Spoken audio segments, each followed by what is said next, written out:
Hi everyone, I have here Merduko Volume 2, Back in Time.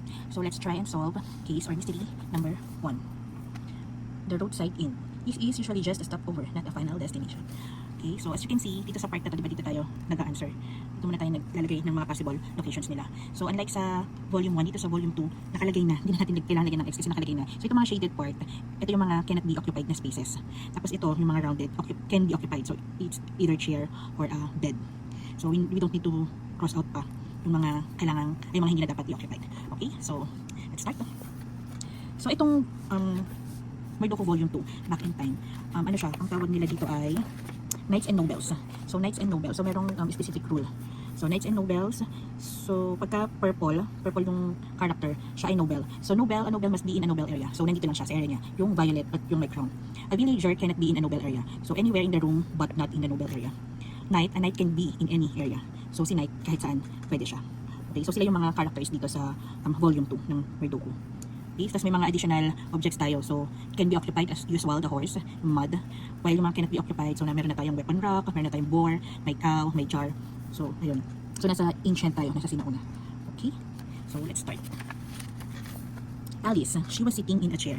So Alice, so si Alice ay noble siya kasi color purple siya. So she's noble. So ito yung specific place lang na pwede siya. So nandito ang shares automatic. Dito si Alice.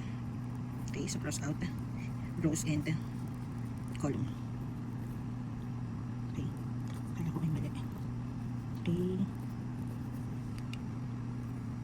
Okay, so next is Bart. He was south of Clementia and east of Von. Okay, so hindi pa natin siya malalagay. So kailangan natin ma-identify yung location ni Clementia and Von. Okay, Clementia, she was in the first column. So first column is here. Clementia, and Clementia. So dyan lang siya possible. Next is Duncan. He was sitting either in a chair or a horse. So si Duncan, either in a chair or a horse. So dito ilagay natin si Duncan. Tapos dito may horse. So ilagay din natin siya dyan. Okay, so cannot be siya dito sa unang horse kasi nga si Clementia ang nasa first column. Okay. So next is Elijah. He was in the kitchen. Okay. So, ang option na lang for Elijah is this one. Kasi ang first column is for Clementia. So, ang kitchen ang available na lang is this one. So, dito si Elijah. So, cross out. Cross out. Okay, cross out. So, dito na si Elijah. Okay. So, next is okay, so meron ditong clue. Meron ditong clue si Bart. He was south of Clementia and east of Von. So si Clementia ay nasa first column. Ito siya. So ibig sabihin, ito si Clementia. Kasi pag nilagay natin siya dito, nasa na si Von? Kasi east of Clementia siya. So wala na dito. So automatic, this one is Clementia. Cross out. So X. So ngayon, visible na yung location ni Duncan. He was sitting either in a chair or a horse. So wala na tayong available na chair and horse. Kundi ito na lang. So ito na si Duncan. Duncan the Knight. Okay. So Duncan.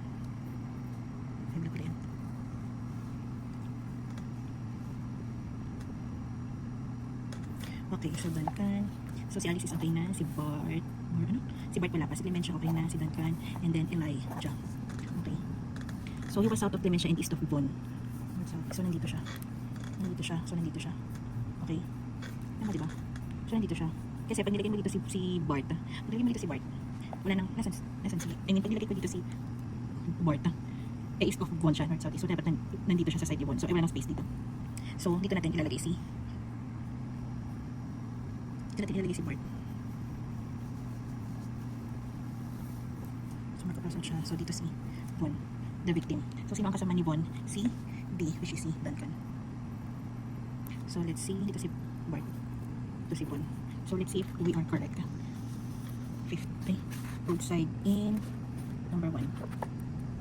Roadside inn. Okay, so correct. It's Duncan. So nandito nga si Von. Ay, tapan natin to. So nandito nga si Von, si Duncan, si Bart. Right? So we are correct. Bye.